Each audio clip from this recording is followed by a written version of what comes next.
Oke, assalamualaikum warahmatullahi wabarakatuh. Selamat pagi anak-anak hebat. Kita akan lanjutkan materi kita yang selanjutnya. Setelah kemarin kita sudah belajar tentang usaha, maka hari ini kita akan berbicara tentang pesawat sederhana, ya. Nah, di pesawat sederhana ini ada 4 jenis yang akan kita pelajari. Jenis yang pertama adalah katrol, jenis yang kedua adalah roda berporos, jenis ketiga adalah bidang miring, dan jenis keempat adalah pengungkit. Yang mana katrol akan kita bagi ada 3 jenis, yaitu katrol tetap, katrol bebas, dan katrol majemuk. Sementara pengungkit kita akan bahas pengungkit jenis pertama, pengungkit jenis kedua, dan pengungkit jenis ketiga. Mungkin pada kesempatan kali ini kita hanya akan sampai ke roda berporos atau bidang miring saja. Oke, kita lanjutkan materi kita yang pertama tentang pesawat sederhana. Nah, kalau ditanya berbicara pesawat sederhana, apakah pesawat sederhana itu? Pesawat sederhana itu bukan berarti pesawat udara yang ukurannya lebih kecil, bukan. Atau pesawat sederhana bukannya pesawat yang warnanya cuma hitam putih, bukan. Ya, di SD kamu sudah pernah belajar pesawat sederhana itu punya fungsi, apa fungsinya nak? Mempermudah pekerjaan, ya. Nah, mengapa dia bisa mempermudah pekerjaan? Karena dia memperkecil gaya. Karena dia merubah arah untuk katrol tetap.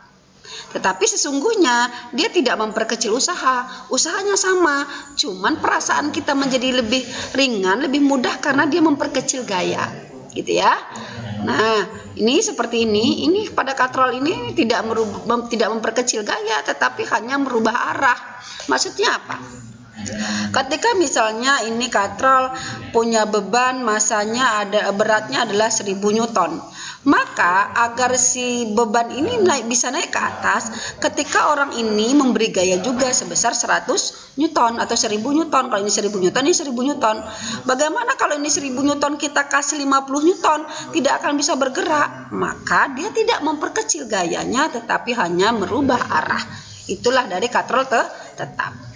Nah, tetapi kalau seperti ini, nah ini katrol seperti ini, dia memperkecil gaya. Misal, ketika ini 500 Newton, maka sebenarnya gaya yang kita berikan hanya 250 Newton. Kenapa seperti itu? Karena ini bukan katrol tetap, tapi ini adalah katrol bergerak.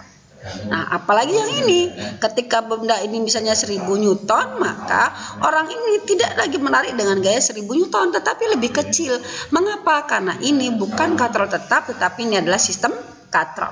Oke, yang ini katrol tetap berarti fungsinya apa nak? Merubah arah saja, tetapi yang ini dan ini namanya katrol bergerak, yang ini namanya sistem katrol, memang fungsinya adalah memperkecil gaya. Lanjut, kita akan bahas yang pertama tentang katrol tetap. Nah, inilah contoh dalam kehidupan sehari-hari kita kalau kita berbicara tentang katrol tetap. Sumur.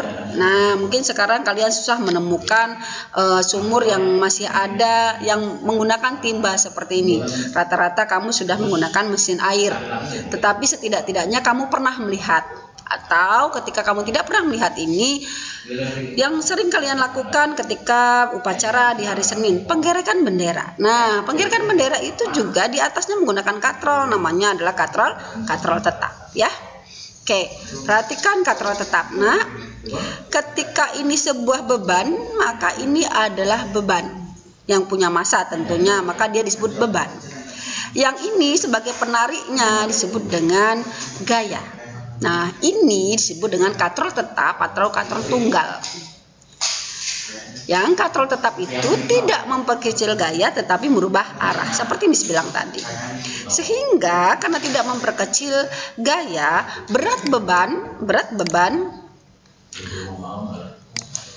bebannya ini akan sama dengan kuasanya, dengan gayanya. Maka W sama dengan F.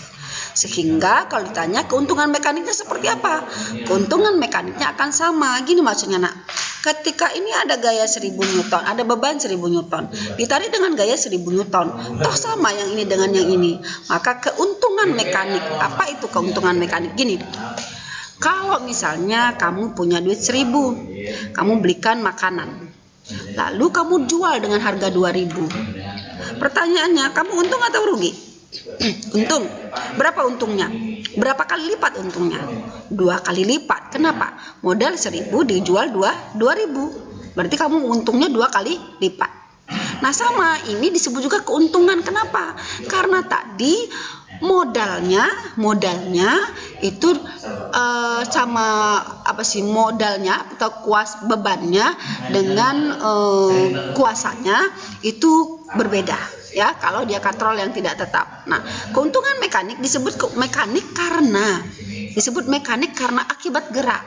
Maka keuntungan mekanik kita singkat dengan kata KM.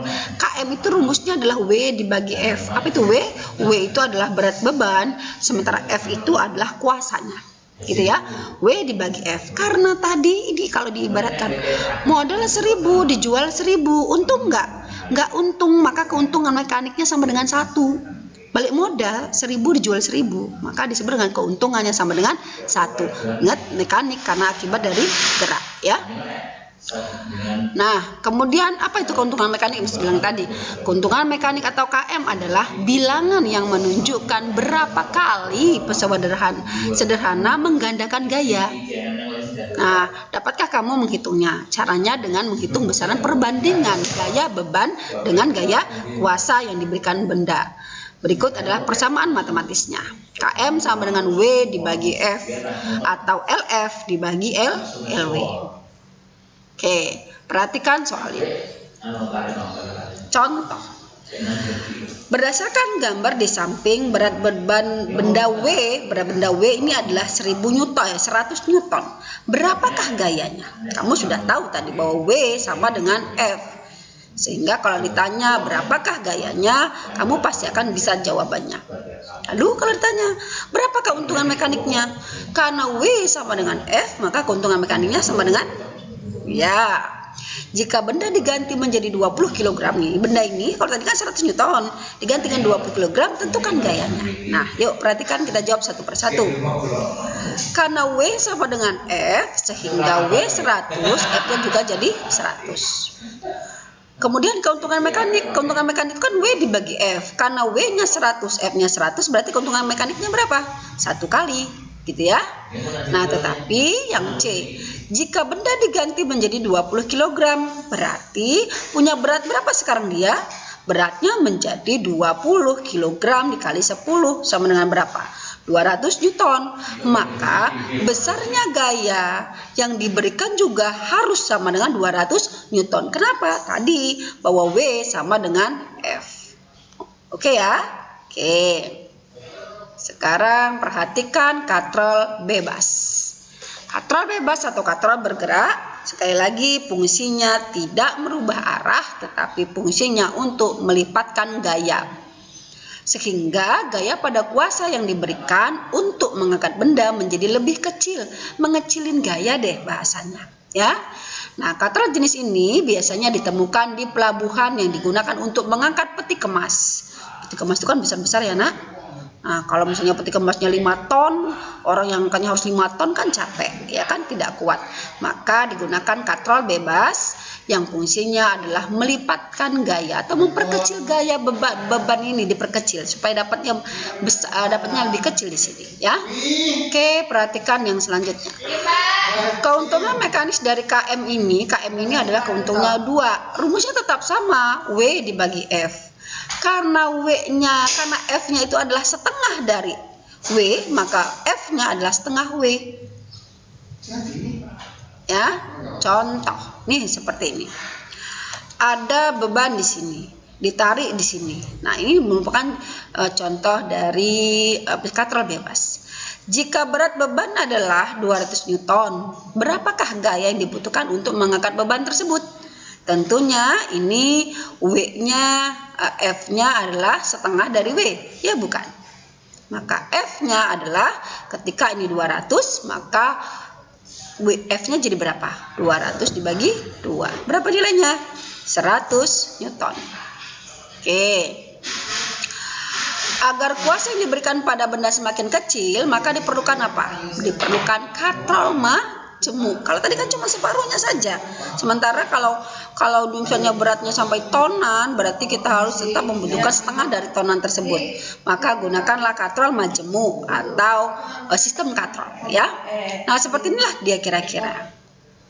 Nah, katrol majemuk merupakan gabungan dari katrol tetap dan katrol bebas yang dirangkai menjadi satu sistem yang terpadu seperti ini. Ini ada katrol tetap, ini ada katrol bebas. Ketika digabung menjadi satu, maka disebut dengan sistem katrol.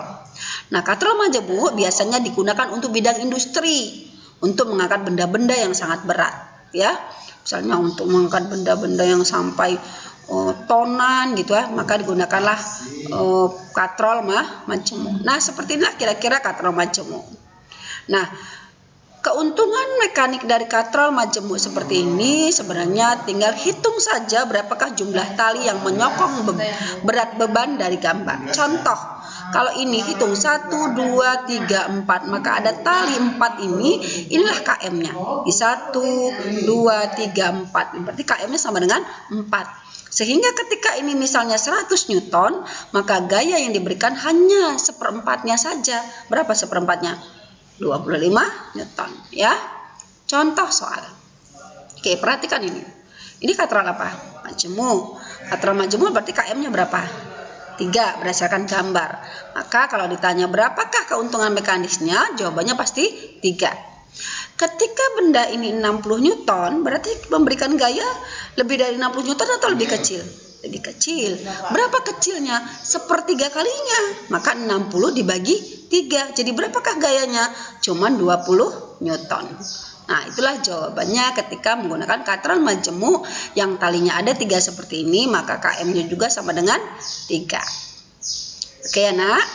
Nah, lanjut kita yaitu roda berporos. Di manakah kalian pernah menemukan roda berporos dalam kehidupan sehari-hari?